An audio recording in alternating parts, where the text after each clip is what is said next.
Les aventures de Moustache Malouré, tome 1, l'esprit de famille. Ce podcast a été écrit et mis en voix par Mademoiselle M. Pour se mettre en condition d'écoute idéale, on va faire un petit exercice tout simple. Ferme les yeux et concentre-toi sur tes pieds.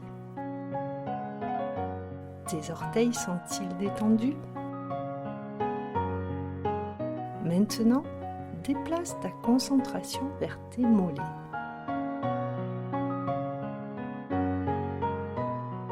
Déplace ton attention vers tes rotules, vers ton ventre. Est-ce que tu ressens une tension quelque part? Imagine que tu la souffles tout doucement quand tu expires.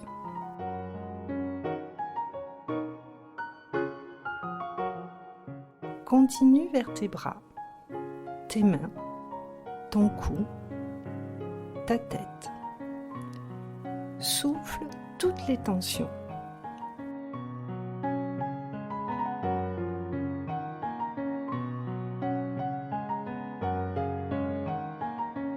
Maintenant, tout ton corps est détendu et tu es prêt à écouter les moindres recoins de l'histoire.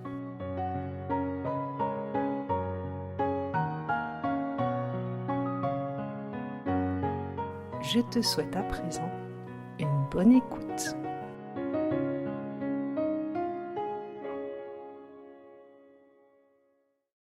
Épisode 13. L'installation. Résolu à en savoir davantage sur nos invités, j'approchai de la façade arrière de la maison, puis, silencieusement, effectuai un grand saut pour atteindre le rebord d'une des fenêtres vitrées du salon. Des pantoufles en feutre n'auraient pas produit moins de bruit. Jetant un œil à l'intérieur, je vis passer la frêle silhouette de Caroline. On lui avait demandé de monter un bol à l'étage. Elle se concentrait sur l'objet avec la plus grande attention, de crainte d'en renverser maladroitement le contenu sur le carrelage du salon. Bizarrement, je m'aperçus que Franck avait disparu.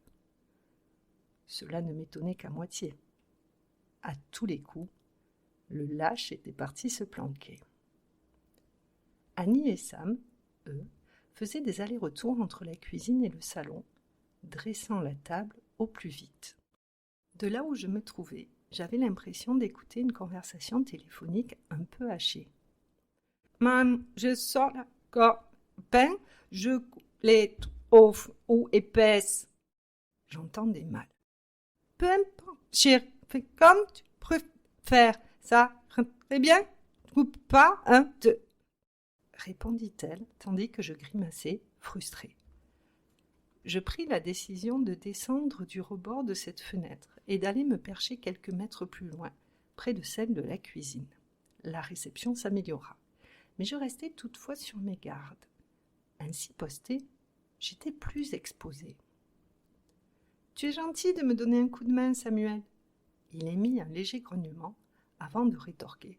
« Tu sais, entre supporter les râleries de mamie à l'étage ou t'aider à mettre la table, le choix est vite fait. » Annie mima une révérence, balayant l'air d'un tour de bras.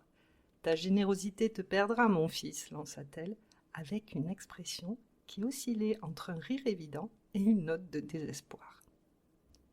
Malgré des échanges à voix basse, je distinguais sans peine ce qu'il disait. « Tu l'as bien vu quand elle est arrivée, non ? À peine descendue du train, elle ne pouvait déjà pas s'empêcher de rouspéter. » Je revis en image l'arrivée de la matrone, son pas décidé écrasant le tapis de l'entrée, sa façon de lisser le pli de son imperméable pour effacer toute marque pénible du voyage. Son ton arrogant et autoritaire, tandis qu'elle s'adressait à Franck, résonnait encore dans mes oreilles. Ne vous méprenez pas, je ne le plaignais pas. J'appréhendais plutôt la suite. Cette attitude, en effet, ne signifiait rien de bon. On aurait dit que cette femme avait été déçue par la moitié de la planète et se méfiait comme de la peste de la moitié restante.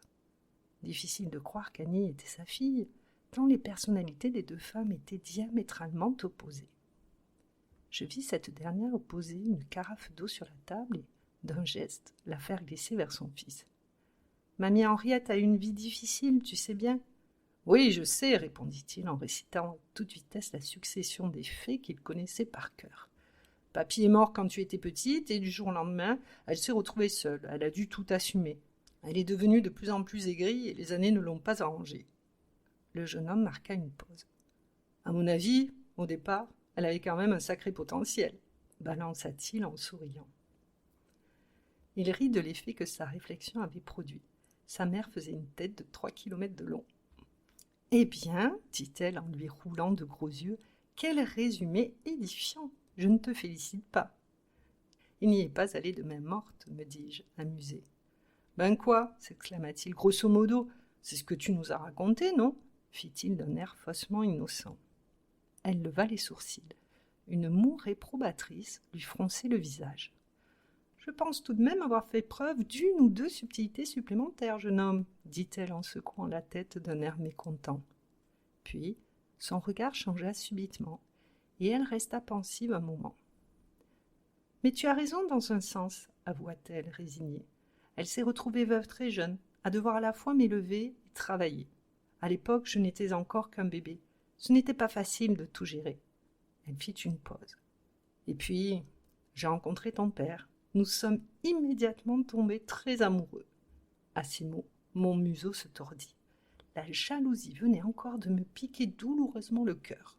De rage, je feulai, mais personne à l'intérieur ne le remarqua. J'ai décidé de partir avec lui. Du jour au lendemain, j'ai quitté la maison familiale et je l'ai laissée seule. « Et quoi ? Elle n'avait qu'à se remarier ?» Je le vis un instant réfléchir à ce qu'il venait de dire. C'est vrai qu'avec son caractère, les prétendants ne se seraient peut-être pas bousculés au portillon. Cela dit, chaque pot a son couvercle. Mais ce n'est pas si simple.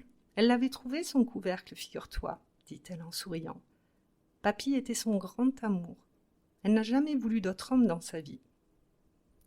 Elle émit un bref soupir avant de reprendre. Un jour, toi aussi, tu sauras ce qu'est le grand amour. Quand on le perd, monsieur, je sais tout, dit-elle en lui chatouillant le nez avec un torchon. On ne le remplace pas en un claquement de doigts. Elle marqua à nouveau une pause, pensive, imaginant probablement à quoi ressemblerait sa vie sans Franck. « Ne t'en fais pas, Annie, je serai toujours là, moi, » miaulai-je en caressant tendrement la vitre de la pâte. Un voile gris lui tomba sur les yeux. « On doit avoir mal, supposa-t-elle, longtemps et très profondément. »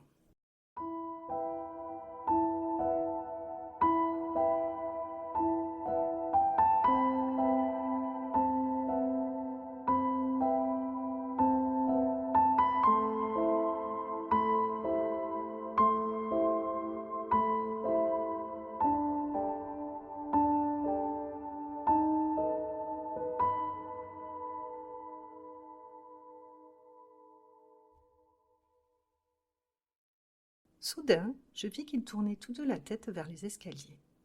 Je fis un bond de l'autre côté et aperçus Caroline qui redescendait les marches en pestant. Elle avait l'air énervée. Elle passa devant moi sans me voir. Avec agilité, je regagnai l'autre fenêtre tout en me demandant ce qui avait bien pu la mettre dans un tel état. Quand elle débarqua dans la cuisine, elle paraissait encore plus furieuse.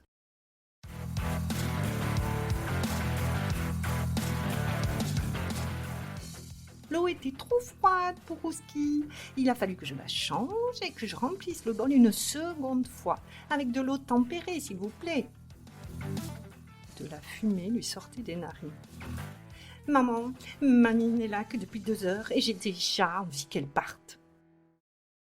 Caroline avait bien des qualités, mais la patience n'en faisait pas partie. J'entendis Annie rire de bon cœur devant sa bouille exaspérée. Franchement, poursuivit-elle, je ne comprends pas pourquoi tu t'entêtes à l'inviter à la maison. Tu vois bien que ça la saoule d'être avec nous. À ces mots, des plis barrèrent immédiatement le front d'Annie, qui la reprit. Attention à votre vocabulaire, jeune fille. Au même moment, la porte du garage s'ouvrit. Ça y est, entendis-je Franck claironner fièrement. Je pense que ça devrait aller. Caroline devança ma pensée. T'étais passé où ?»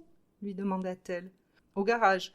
Mamie m'avait demandé de monter la chaudière. Elle trouvait que le chauffage était réglé trop bas. »« Quoi ?» fit Caroline en explosant à nouveau.